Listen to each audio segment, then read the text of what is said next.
पहला पेंगुइन खड़ा है, इर्द गिर्द बर्फ है और सामने बड़े बड़े पहाड़ हैं। ये 3 इंच कद है इसका और सामने कितनी ऊंची ऊंची संगलाख चट्टाने हैं। ओ भाई, गर्मी नहीं है वहां पे, दोस्त भी नहीं है, खाना भी नहीं है, लेकिन जा रहा है और कैसा कॉन्फिडेंट होके जा रहा है। वाकई हम इंसानों में भी ना कभी कभार कोई बंदा ऐसा होता है, खड़ा हो जाता है, डट जाता है, कहता भी सामने जैसा भी पहाड़ आ जाए, कोई दोस्त मेरा साथ ना दे, खड़ा हूं मैं, करके दिखाऊंगा मैं। एक चिड़िया थी ना जंगल में, उसका एक घोंसला था, उस बच्चे रहते थे। एक दिन जंगल में आग लग गई, वाइल्ड फायर। और याद रखें, बड़ी बड़ी आलमी ताकतें भी ना ये जंगल की आग को बुझा नहीं सकती, लेकिन वो चिड़िया गई, अपनी छोटी सी चोंच में थोड़ा सा पानी लेकर आई और जंगल की आग पे डाला, फिर गई, पानी लाई, डाला, फिर गई, पानी लाई और डाला। किसी ने पूछा क्या कर रही है? कहा मैं इस आग को बुझा दूंगी। तू कैसे बुझाएगी, छोटी सी चिड़िया, इतना सा पानी है। कहा ये मेरा घर है और ये मेरा दोस्त है, मेरी जिंदगी का मकसद है, मैंने इस आग को बुझाना है, दम दे दूंगी, मर जाऊंगी, लेकिन आग को बुझा दूंगी मैं। अब देखिए, ललकार ऐसी होनी चाहिए ना कि आपका मद्दे मुकाबिल एक दफा हिल जाए। और ये अडेली नस्ल का पेंगुइन 6 किलो गोश्त होता है इसके अंदर सिर्फ, लेकिन कैसे हजारों लाखों टन पहाड़ के सामने खड़ा नजर आ रहा है। और he is alone in that wilderness, इस बड़े सहरा में। जी हाँ, बर्फ का भी सहरा होता है अंटार्कटिका में, वहां पे अकेला खड़ा है और दुनिया की स्पॉटलाइट्स इस वक्त इसके ऊपर है। और वाकई हम इंसानों के अंदर भी आप देखें, जो हाई सक्सेसफुल कामयाब तरीन लोग होते हैं ना, इनका इंटरव्यू लें, इनकी जिंदगी में तन्हा रातें और अकेले रास्ते सबसे ज्यादा होते हैं, बहुत ज्यादा होते हैं। अकेली रातों में तन्हा बैठ के टूटते हैं ये, फिर अपने आप को खुद जोड़ते हैं। और हाँ, आप उस एक पेंगुइन को देख रहे हैं जो कि लाइन से हट गया और अलग हो गया, आप उन सैकड़ों पेंगुइनों को नहीं देख रहे जो अभी तक हजूम में घुसे हुए हैं, अभी तक लाइन में लगे हुए हैं। वो हमारे हीरो पेंगुइन से ज्यादा पढ़े लिखे हैं, ज्यादा ज़हीन है, ज्यादा स्मार्ट हैं। लेकिन इसमें और उनमें फर्क पता क्या है?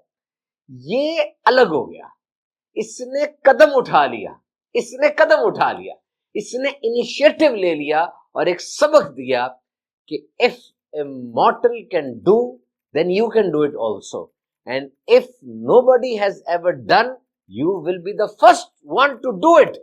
अगर किसी ने पहले काम कर लिया है तो आप कर सकते हैं, और अगर किसी ने आज तक ये काम नहीं किया तो फिर आप पहले होंगे जो ये काम कर रहा है। और वैसे भी आजकल जो जेन जी है, ये नौजवान जो है, कभी कभार लेट 20s में ना, 20, 21, 22, 23 साल की उम्र में ऐसा सोच आती है तो यार मैं अपने आबादी से निकलूं और किसी पहाड़ पे चला जाऊं, क्योंकि मुझे कुछ समझता ही नहीं है।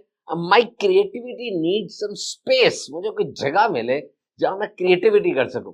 बहरहाल याद रखें, ऐसा सोचना नहीं है, इस वाक्य से पॉजिटिव वाइब्स लेनी है। और फिर पेंगुइन तो एक परिंदा है ना, हाँ जी, फ्लाइटलेस एनिमल बर्ड कहा जाता है, उड़ नहीं सकता, पर है इसके, चोंच है इसकी, वार्म ब्लडेड है, अंडे देता है। हाँ, परों से उड़ नहीं सकता, लेकिन इन्हीं परों से तेज बहुत तैरता है ये। 18 किस्म की मुख्तलिफ नस्लें होती है पेंगुइन की, और ये दुनिया में कुछ इलाकों में रहते हैं, ऑस्ट्रेलिया में, अंटार्कटिका में, अफ्रीका में, सख्त ठंडे इलाकों में भी रहते हैं और गर्म मरतूब इलाकों में भी ये रहते हैं।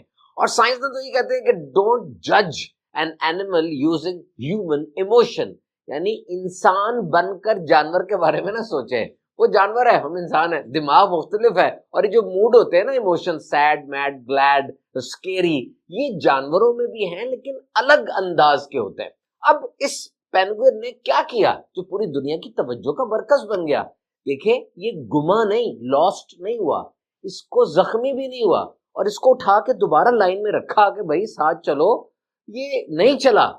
पेंगुइन की 18-20 साल की जिंदगी में 2 ही मेन काम होते हैं। इन्होंने एक लाइन में चलना होता है और अपने कबीले में, अपने हर्ड में रहना होता है, और दूसरा ये ओशन के करीब जाते हैं, वहां जाके खाना खाते हैं मिलजुल के, और फिर नए पेंगुइन पैदा करते हैं। लेकिन ये अपने कबीले से, उस लाइन से, उस हुजूम से, उस जगह से अलग हो गया, कहते मैंने नहीं रहना, और किसी वजह से अलग चल पड़ा। बस खाने को, दोस्तों को इसने छोड़ा और बर्फ और पहाड़ों की तरफ निकल गया। What is this? Quite rebellion, खामोश बगावत। It's a symbol of deep thought. अब साइंस के मुताबिक कुछ जानवर ऐसा वॉन्डर ऑफ होते हैं, डिसओरिएंटेड बिहेवियर होता है उनका, नहीं पता चलता। वजह क्या हो सकती है? उम्र, एज, कंफ्यूजन हो सकती है, या कोई न्यूरोलॉजिकल डिसऑर्डर हो सकता है,